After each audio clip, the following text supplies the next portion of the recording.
ಎಲ್ಲ ಮುದ್ದು ಮಕ್ಕಳಿಗೆ ಸ್ವಾಗತವನ್ನು ಕೋರ್ತಾ, ಮುದ್ದು ಮಕ್ಕಳೇ, ಇಂದಿನ ವಿಡಿಯೋದಲ್ಲಿ ಗಾನಯೋಗಿ ಪಂಡಿತ್ ಪುಟ್ಟರಾಜ್ ಗವಾಯಿ ಈ ಪಾಠದ ಕುರಿತು ವಿಡಿಯೋದಲ್ಲಿ ನೋಡೋಣ. ಯಾರು ಹೊಸದಾಗಿ ಈ ವಿಡಿಯೋನ ನೋಡ್ತಾ ಇದ್ದೀರಾ, ದಯವಿಟ್ಟು ತಮ್ಮಲ್ಲಿ ವಿನಂತಿ, ನಮ್ಮ ಚಾನಲ್ ಅನ್ನು ಸಬ್ಸ್ಕ್ರೈಬ್ ಮಾಡಿ, ಲೈಕ್ ಕೊಡಿ, ಶೇರ್ ಮಾಡಿ. ಯಾಕಂತಂದ್ರೆ ನಿಮ್ಮ ಒಂದು ಸಬ್ಸ್ಕ್ರೈಬ್ ನಮ್ಮ ಮುಂದಿನ ವಿಡಿಯೋಕ್ಕೆ ಪ್ರೋತ್ಸಾಹ ನೀಡುತ್ತೆ. ಬನ್ನಿ, ನಾನು ನಯೀಮುದ್ದೀನ್ ಎಲ್ ಸೌಣೂರ್, ಹಜರತ್ ಮಹಬೂಲಿಯಾ ಉರ್ದು ಪ್ರೌಢಶಾಲೆ ಹಾನಗಲ್ ವತಿಯಿಂದ. ಬನ್ನಿ ವಿಡಿಯೋ ನೋಡೋಣ. ಬನ್ನಿ, ಮೊದಲನೇದಾಗಿ ಈ ವಿಡಿಯೋದಲ್ಲಿ ನಾವು ಏನೇನು ಕವರ್ ಮಾಡಿದೀವಿ ಅನ್ನೋದನ್ನು ನೋಡೋಣ. ನೋಡಿ, ಈ ವಿಡಿಯೋದಲ್ಲಿ ಮೊದಲು ನಾವು ಕವಿ ಪರಿಚಯವನ್ನು ಒಳಗೊಂಡಿದೆ, ಆನಂತರ ಪದಗಳ ಅರ್ಥ, ಆನಂತರ ಒಂದು ಶಾರ್ಟ್ ರೀತಿಯಲ್ಲಿ ವಿವರಣೆ, ಆನಂತರ ಪ್ರಶ್ನೋತ್ತರ, ಕೊನೆಯದಾಗಿ ರಸಪ್ರಶ್ನೆ. ಮಕ್ಕಳೇ, ಈ ಪೂರ್ತಿ ವಿಡಿಯೋ ನೋಡಿದ್ರೆ ನಿಮಗೆ ತುಂಬಾ ಚೆನ್ನಾಗಿ ಅನಿಸುತ್ತೆ. ಕೊನೆಯಲ್ಲಿ ರಸಪ್ರಶ್ನೆ ಅಂತಂದ್ರೆ ಕ್ವಿಜ್ ಇದೆ, ಇದನ್ನು ಸ್ವಲ್ಪ ಆಡಿ ಚೆನ್ನಾಗಿರುತ್ತೆ. देखिए प्यारे बच्चों, ये वीडियो में हमें क्या क्या कवर करे हैं. फर्स्ट क्या है ना, कवि परिचय, बाद में अल्फाज मानी, बाद में विवरण यानी एक्सप्लेनेशन, बाद में प्रश्नोत्तर यानी सवाल के जवाबात, आखिर में जो है रस प्रश्न यानी क्विज इसमें कवर हुआ है. चलिए अब आगे देखेंगे. तो अभी प्यारे बच्चों कवि परिचय देखेंगे. तो गान योगी पंडित पुट्टराज गवाई ये सबक लिखने वाले रमेश गौड़ा एमके, यानी उनका पूरा नाम रमेश गौड़ा मल्लन गौड़ा कल्लन गौड़ा, उनको रमेश गौड़ा एमके बोलते हैं. उनका कवि परिचय देखेंगे. देखिए स्टार्टिंग, रमेश गौಡ ಎಂಕೆ 1975ರಲ್ಲಿ ಧಾರವಾಡ ಜಿಲ್ಲೆ ಕಿತ್ತೂರು ಗ್ರಾಮದಲ್ಲಿ ಜನಿಸಿದರು. ರಮೇಶ್ ಗೌಡ ಎಂಕೆ 1975ರಲ್ಲಿ 1975 को धारवाड़ जिले के कित्तूर ಗ್ರಾಮದಲ್ಲಿ ಹರಿಯ में पैदा हुए. ಇವರು ಅಮೃತಕ್ಕೆ ಆನ ಪ್ಯಾರೆ ಬಚ್ಚೋ, ಅಮೃತಕ್ಕೆ ಹಾರಿದ ಗರುಡ ಕೃತಿ ರಚಿಸಿದ್ದಾರೆ. इन्हों कौन सी ये लिखे बोले तो किताब अमृत के हारिद गरुड़ किताब लिखे हैं. और बाद में कृति अमृत के हारिद गरुड़ ये कृति लिखे हैं. इनको कौन सा इनाम मिला बोले तो ಇವರಿಗೆ रत्नाकर वर्णी मुद्दಣ್ಣ दत्ती प्रशस्ति सिक्किदे. इनको कौन सा इनाम मिला, ಇವರಿಗೆ रत्नाकर वर्णी मुद्दಣ್ಣ दत्ती प्रशस्ति सिक्किदे. देख लीजिए एक बार प्यारे बच्चों. अरे बच्चों, ये सबक में आने वाले पदಗಳ अर्थ एक बार देख लीजिए और तुम्हारे टीचर्स के मदद के जरिए से इम्पोर्टेंट जो है उसे पॉइंट आउट कीजिए. अरे बच्चों, अब ये पुट्टराज गवाई लेसन को डिटेल में जानेंगे. चलिए फर्स्ट देखिए, ಪುಟ್ಟರಾಜರು 1914 ಮಾರ್ಚ್ 3ರಂದು ಹಾವೇರಿ ಜಿಲ್ಲೆ ಹಾನಗಲ್ ತಾಲೂಕಿನ ದೇವರ ಹೊಸಪೇಟೆಯಲ್ಲಿ ಜನಿಸಿದರು. ಪುಟ್ಟರಾಜರು 1914 ಮಾರ್ಚ್ 3ರಂದು ಹಾವೇರಿ ಜಿಲ್ಲೆ ಹಾನಗಲ್ ತಾಲೂಕಿನ ದೇವರ ಹೊಸಪೇಟೆಯಲ್ಲಿ ಜನಿಸಿದರು. यानी पुट्टराज गवाई 1914 मार्च 3 को हावेरी जिले के हानगल तालुक के देवर हॉस्पिटल नाम के एक छोटे से खरिये में पैदा हुए. अब नेक्स्ट देखिए इनके माँ बाप का नाम और आगे वो नाबीना कैसा बने है. इवर तंदे रेवणಯ್ಯ, ताई सिद्धम्म. यानी इनके माँ बाप का नाम क्या प्यारे बच्चों, बाप का नाम रेवणಯ್ಯ, माँ का नाम सिद्धम्म. अब आगे देखो वो नाबीना बचपन में कैसा बने. देखो, ಪುಟ್ಟರಾಜರು 6 ತಿಂಗಳು ಇದ್ದಾಗ, यानी पुट्टराज गवाई 6 महीने के थे, छोटे यानी 6 महीने के बच्चे थे. तब क्या हुआ, कन्निगे परी बंदो, यानी आंख में परत आई, यानी एक बीमारी, वो ब्याने रोग, यानी आंख में एक परी आई, उसे वो परत को अरी बोलता है. ಅದಕ್ಕೆ अरी अंतारे, उसे अरी बोलता है. अरी बंदो तुलसी मुट्टिसुवाग कई जारी. तुलसी यानी एक तरह का कीड़ा, वो यानी गोचड़ी बोलते हैं. एक हमारे खरिये के जुबान में गोचड़ी बोलते हैं, यानी जो गाय के या कुत्ते के जिस्म में रह रहते हैं वो खून को चूस लेते हैं. वो गोचड़ी को उस वक्त क्या बोले तो ये घरेलू इलाज था. यानी क्या डॉक्टरिंग जो आज के जो साइंटिस्ट के तरीके से इलाज करना उस दौर में न था. यानी घरेलू इलाज, बुखार आई बा बोले तो अभी इस दौर में भी देखते हैं, यानी बुखार आई बा बोले तो कोई काढ़ा पीना या प्याज का रस निकाल को सर पे डालना है, ऐसा करते हैं पुराने लोग। अब प्यारे बच्चों, अब हमें नए दौर में है ये सब कम करना है। अब ये देखो, उस दौर में गौटी इलाज यानी घरेलू इलाज था। वो इसे कैसा ट्रीटमेंट था बोले तो वो आंख में जो पर्दा आया था, वो आंख में जो आया हुआ पर्दे को वो कीड़ा उसे आंख के सामने ले जाको ये सब पकड़ना था। वो पकड़े के पीछे वो क्या करता था, वो परत को काटता था, तब वो अच्छे बनते थे। वैसा करना सोकत तुलसी मुट्ठी सुहाग, तुलसी मुट्ठी सुहाग यानी वो कीड़े को लगाना सोकत कई जारी यानी वो पिसल को हाथ चुक को बाय मिस्टेक उनके आंख में तुलसी कण्णी के बिंदु उनके आंख में गिरा, गिर को उन्हें क्या हुए अंधरा दरो, अंधे बने, नाबीना बने। ऐसा उनकी जिंदगी में कैसा एक बड़ा हादिसा हुआ है। देखो प्यारे बच्चों, यानी 6 महीने की थे वो लगा ना सकता, हाथ पिसल को, हाथ चुक को आंख में पड़ को आंख का पूरा दीदा ही फट गया। तो ऐसा वो नाबीना बने। अब आगे देखेंगे नेक्स्ट क्या है। तो आगे प्यारे बच्चों, पुट्टराज कहाँ पैदा हुए, कब पैदा हुए और उनके माँ बाप का नाम और वो नाबीना कैसा बने, अंधे कैसा बने, देखिए। अब आगे चल को देखो, उन बचपन में गरीबी के हालत में उनके मामू के घर में रह रहे थे, तब एक हादसा हुआ और तब क्या हुआ देखेंगे, चलिए। पुट्टराजरिगे हार्मोनियम नुडिसुव आसे, पुट्टराजरिगे हार्मोनियम नुडिसुव आसे, फर्स्ट पॉइंट देखो, यानी पुट्टराज को हारमोनियम बजाने की बहुत आस थी, उम्मीद थी। अब एक दिन क्या होता देखो, ಒಮ್ಮೆ ಮನೆಯಲ್ಲಿ ಯಾರು ಇಲ್ಲದ ಸಮಯದಲ್ಲಿ, यानी एक दिन क्या होता उनका हारमोनियम बजाने की वो आस थी, एक उम्मीद थी। उस वक्त क्या होता है, घर में कौन भी न थे उनके मामू। तब क्या हुआ देखो, हारमोनियम नुडिसಲು आरंभिಸಿದರು। तो घर में कौन भी नहीं रहे, मौके के तलाश में थे, घर में कौन भी न थे। अब क्या होता है, वो हारमोनियम लेको बजाने लगे। अब क्या होता देखो, आ हारमोनियम नादके, यानी वो जो उन बजा रहे थे वो धुन सब लोग सुन, यानी वो धुन को सब लोग सुन सुन के क्या हुआ देखो, ಆ ಹಾರ್ಮೋನಿಯಂ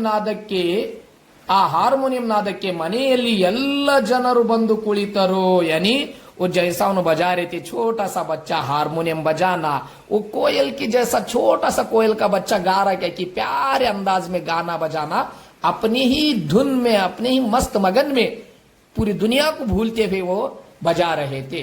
वो धुन पूरे घर में गूंजते गूंजते बाहर भी गूंज रही थी, और उसे एक एक ले उस धुन को सुन सुन को वो खाला ये खाला उनो इनो आजू बाजू वाले सब जने को बैठ को वो सुनते रहे। अब उतने में क्या हुआ, आग मावनवरो बंदरो, उतने में उनके मामू, कौन बा मामू, चंद्रशेखरಯ್ಯ उन्होंने आए, आको उसके सामने आको देखने में उन्होंने ताज्जुब भी हुए। घर में कौन की बड़ा पंडित आया है क्या की कर बोल को, मगर यहाँ पंडित ने फटा पोस्टर निकला है रो, छोटे पैक में बड़ा धमाका, यानी छोटा सा बच्चा बड़े प्यारे अंदाज में बजा रहा। सो देख को ताज्जुब हुए। वो ऑब्जर्व करे, कौन है, हमारे पुट्टराज गवाई जो बजा रहे थे, उन्होंने ऑब्जर्व करे, वो हमारे मामू आ गए बोल को। अब क्या करे, ऑब्जर्व कर को देखो आगे क्या हुआ। इमीडिएटली मामू को रोते रोते बोलता हूं, यो अभी मुझे डांट पड़ेगी बोल को मामू को रोते रोते नेक्स्ट पैराग्राफ में है, माव तप्पायितु क्षमिसु, ऐ मामू जान गलती भी माफ करो कर रोते रोते अपने छोटे से अंदाज में बोलने लगे। अब फिर क्या हुआ देखो, इन मुंदे ये हारमोनियम, यानी आज के बाद ये हारमोनियम नीनु मुट्टु ಎಂದರು ಮುಟ್ಟುವುದಿಲ್ಲ, आज के बाद मैं ये हारमोनियम पकड़ता नहीं, तू पकड़ बोले तो भी नहीं पकड़ता है मामू, मुझे माफ कर बोल कर रोने लगे। तब मामू क्या बोले, आग मावनवरो मामू क्या बोले देखो, इल्ला मगु, नहीं बेटा नहीं नहीं ऐसा मत रो, बड़े प्यार से उसे गोद में उठा के बोले, ई हारमोनियम ये हारमोनियम इंदिनिंद नन्नदल्ल, यानी आज से ये मेरा हारमोनियम न में बल्कि निन्नदु ये तेरा है, निन्न आस्ती ये तेरी जायदाद बोल को समझ बोल को यंदु प्रोत्साह कोट्टरो, यानी उसे हौसला अफजाई दे। देखो अगर उसे हौसला अफजाई नहीं मिलती तो उसे मामू डांटते तो क्या होता था, आज उसका टैलेंट दब कर होता था। अब कौन से बच्चे में भी अगर टैलेंट हो तो उसे बाहर लाना, उसे क्या भी हो रहा था, चाहे एकले को पढ़ाई में कम खेल में ज्यादा इंटरेस्ट रह सकता, तो वो भी आगे चल को कुछ बन सकता। उसके कोऑपरेटिव करना, उसे हौसला अफजाई देना। तो ये सबक में हमें ये नसीहत मिलती, यानी उसे मामू हौसला अफजाई देने के बाद आज वो गान योगी पंडित पुट्टराज कहलाए। सही है कि नहीं? एक महान कहलाए। तो नेक्स्ट आगे देखेंगे फिर क्या हुआ, कंटिन्यू करेंगे। देखिए सबक अब आगे का देखेंगे। ಶ್ರೇಷ್ಠ ಗುರುವಿನಲ್ಲಿ ಮಕ್ಕಳ ಮನಸ್ಸು ಓದುವ ಶಕ್ತಿ ಇರುತ್ತದೆ। यानी एक श्रेष्ठ गुरु यानी अच्छे उस्ताद में कौन सी सलाहियत होती, ಯಾವ ಶಕ್ತಿ ಇರುತ್ತದೆ? ಮಕ್ಕಳ ಮನಸ್ಸು ಓದುವ ಶಕ್ತಿ ಇರುತ್ತದೆ। यानी अच्छे उस्ताद में बच्चों का मन पढ़ने की सलाहियत होती है। कर को बोल रहे हैं कि वो बोले तो यह मानते हैं अच्छे उस्ताद ये सबक में कौन है? पंचाक्षर गवाई। स्टूडेंट कौन? पुट्टराज।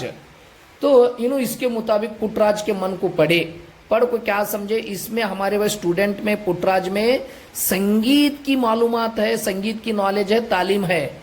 सही है? किताबी नॉलेज नहीं है, इसे एजुकेशन की नॉलेज नहीं है। तो ये नॉलेज उसे पूरा करेगा बोले तो उन्हीं और तरक्की पाता कर बोल को वो तालीम इसे क्या कर डाले। देखो ಎಂಬಂತೆ पंचाक्षर गवाईಗಳು पुट्टराजनನ್ನು साहित्य कलिसिದರು। यानी उसे तालीम की नॉलेज दे, किताबी नॉलेज देने के बाद क्या होता देखो इधर प्रयुक्त इसके नतीजे में पुट्टराज क्या करता है? पुट्टराजರು पाणिनीय अष्टाध्यायिनी केशिराजन शब्दमणि दर्पण तर्कशास्त्र न्यायशास्त्र शब्दानुशास्त्र ಛಂದಸ್ಶಾಸ್ತ್ರ ಕನ್ನಡ ವ್ಯಾಕರಣ ಕಲಿತರು। तो उन्होंने क्या क्या ಯಾವ विद्येಗಳನ್ನು कलितरू करको पूछते हैं। यानी कौन कौन सी तालीम हासिल करे बा बोले तो पाणिनि की अष्टाध्यायिनी, केशिराज की शब्दमणि दर्पण, तर्कशास्त्र, न्यायशास्त्र, शब्दानुशास्त्र, छंदशास्त्र, कन्नड़ व्याकरण कलितरू। ये सब उन्होंने सीखे करको बोल रहे हैं। चलिए अब आगे देखेंगे। चलिए प्यारे बच्चों अब आगे देखेंगे। पंचाक्षर गवाईಗಳ संचारी संगीत पाठशाले। यानी पंचाक्षर गवाई की वो जो संचारी संगीत पाठशाले वो क्या है बोले तो ಹೊಳೆ ಆಲೂರಿಗೆ ಬಂದಾಗ, ಹೊಳೆ ಆಲೂರು का ಅಷ್ಟಮ್ क्या हुआ, ಬೆಳೆದ ದೊಡ್ಡವನಾದ ಪುಟ್ಟರಾಜರನ್ನು ಮನೆಗೆ ಕಳುಹಿಸಿಕೊಡಿ ಎಂದು ताई ಕೇಳಿದರು। यानी जो अब बड़ा हुआ बेटा, अब शादी की उम्र है, उसकी भी शादी करना, उसका भी घर देखना, बच्चे सब देखना बोल के एक माँ की ख्वाहिश रही थी। वैसा जाको मगनिगे मनेगे कಳುಹಿಸಿ, बेटे को घर को भेजे हो कर बोल को पूछती माँ। तब उस्ताद उन्होंने क्या बोलता, उन्हें आया तो बुला ले जा बा कर बोली में। अब वो माँ जाको क्या करती देखो अपने बेटे को पूछती आबा घर गएंगे बोल को। अब बेटा क्या बोलता देखो, ಆಗ ಪುಟ್ಟರಾಜರು ತಾಯಿ ನಿನ್ನ ಜೊತೆ ನಾನು ಬರುವುದಿಲ್ಲ, ಐಮಾ तेरे साथ मैं नहीं आता। की नहीं आता? ಗುರುಗಳು ನನಗೆ ಸಮಾಜದ ಹಣದಿಂದ ವಿದ್ಯೆ ಕೊಟ್ಟಿದ್ದಾರೆ।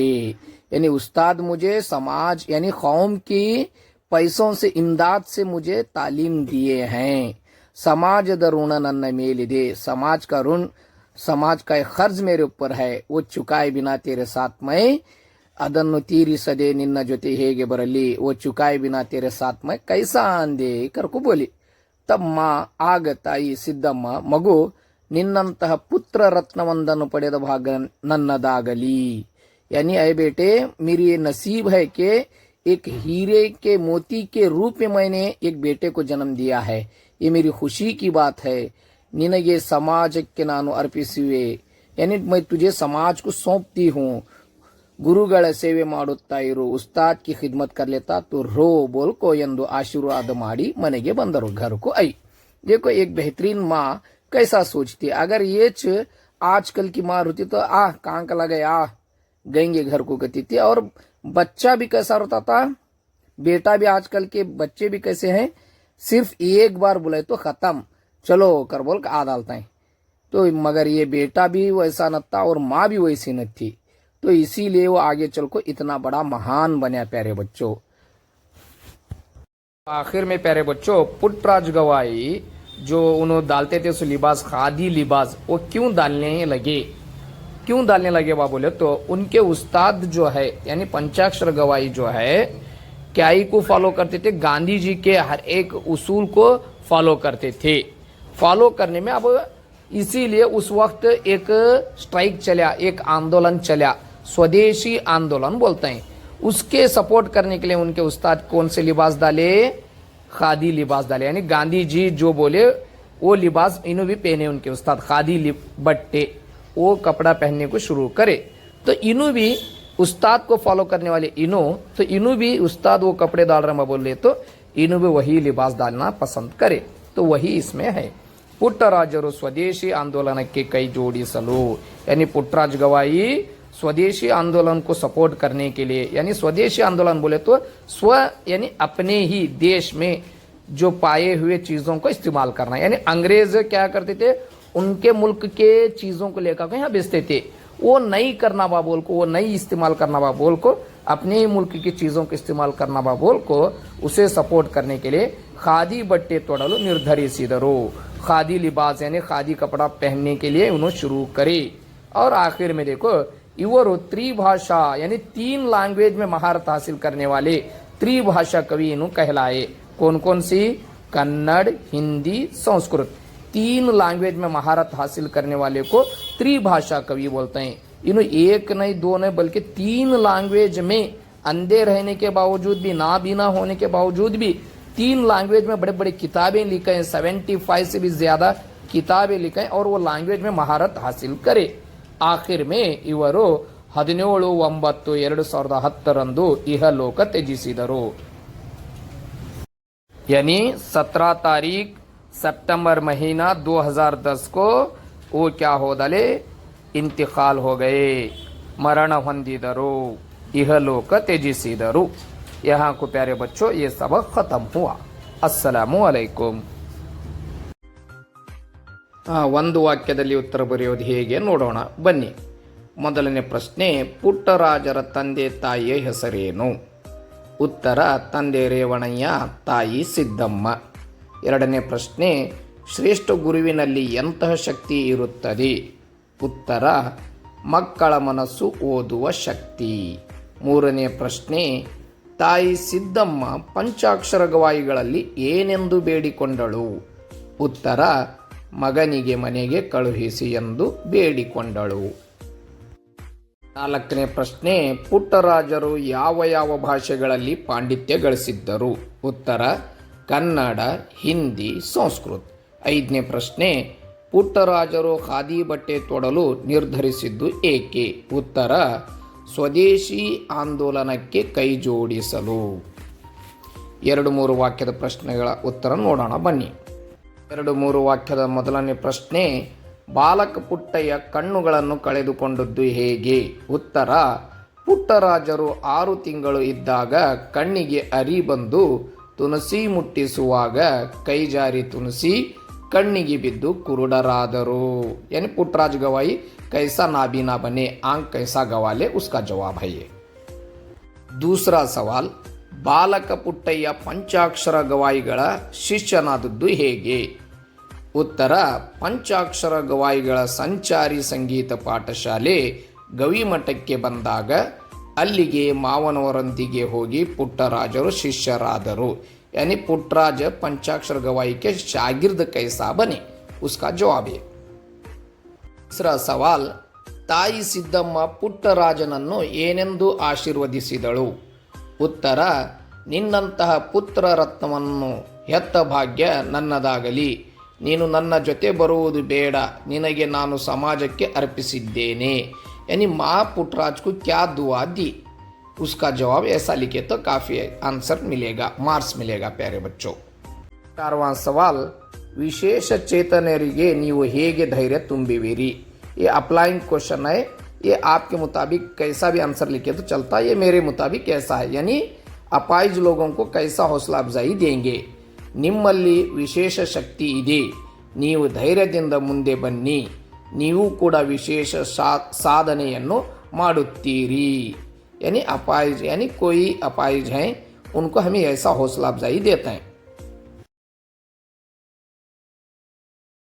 ಮೊದಲನೆಯ ಪ್ರಶ್ನೆ, ಪುಟ್ಟರಾಜರ ತಂದೆ ತಾಯಿ. ಪುಟ್ಟರಾಜರ ತಂದೆ ತಾಯಿ.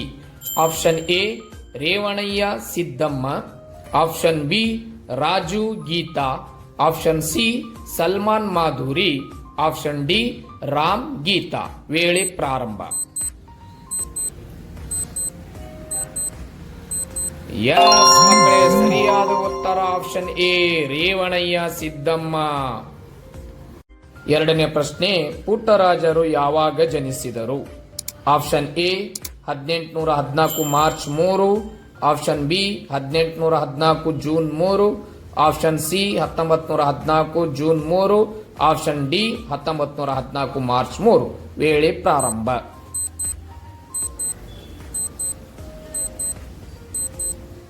ಎಸ್ ಮಕ್ಕಳೇ, ಸರಿಯಾದ ಉತ್ತರ ಆಪ್ಷನ್ ಡಿ 1914 ಮಾರ್ಚ್ 3. ಪ್ರಶ್ನೆ 3, ಪುಟ್ಟರಾಜರ ಗುರುಗಳು. Option A Revanayya, option B Raju, option C Panchakshara Gavai, option D Rama. ವೇಳೆ ಪ್ರಾರಂಭ.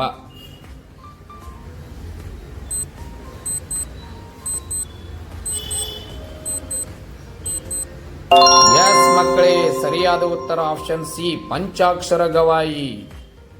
ಮುಂದಿನ ಪ್ರಶ್ನೆ, ಶ್ರೇಷ್ಠ ಗುರುವಿನಲ್ಲಿ ಈ ಶಕ್ತಿ ಇರುತ್ತದೆ. ಆಪ್ಷನ್ ಎ ಪಾಠ ಮಾಡುವ, ಆಪ್ಷನ್ ಬಿ ಮಕ್ಕಳ ಮನಸ್ಸು ಓದುವ, ಆಪ್ಷನ್ ಸಿ ಹಾಡುವ, ಆಪ್ಷನ್ ಡಿ ನಗಿಸುವ. ವೇಳೆ ಪ್ರಾರಂಭ.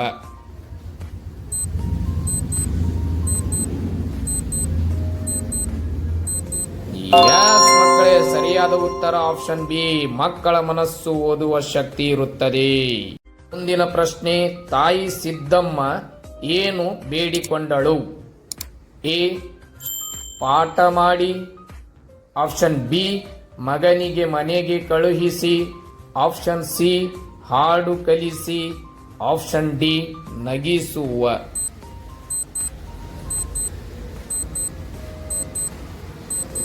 ಎಸ್ ಮಕ್ಕಳೇ, ಸರಿಯಾದ ಉತ್ತರ ಬಿ ಮಗನಿಗೆ ಮನೆಗೆ ಕಳುಹಿಸಿ. ಕೊನೆಯ ಪ್ರಶ್ನೆ, ಪುಟ್ಟರಾಜರು ಈ ಭಾಷೆಯಲ್ಲಿ ಪಾಂಡಿತ್ಯ ಹೊಂದಿದ್ದರು. Option A Kannada, option B Hindi, option C Sanskrit, option D Kannada Hindi Sanskrit. ವೇಳೆ ಪ್ರಾರಂಭ ಮಕ್ಕಳೇ.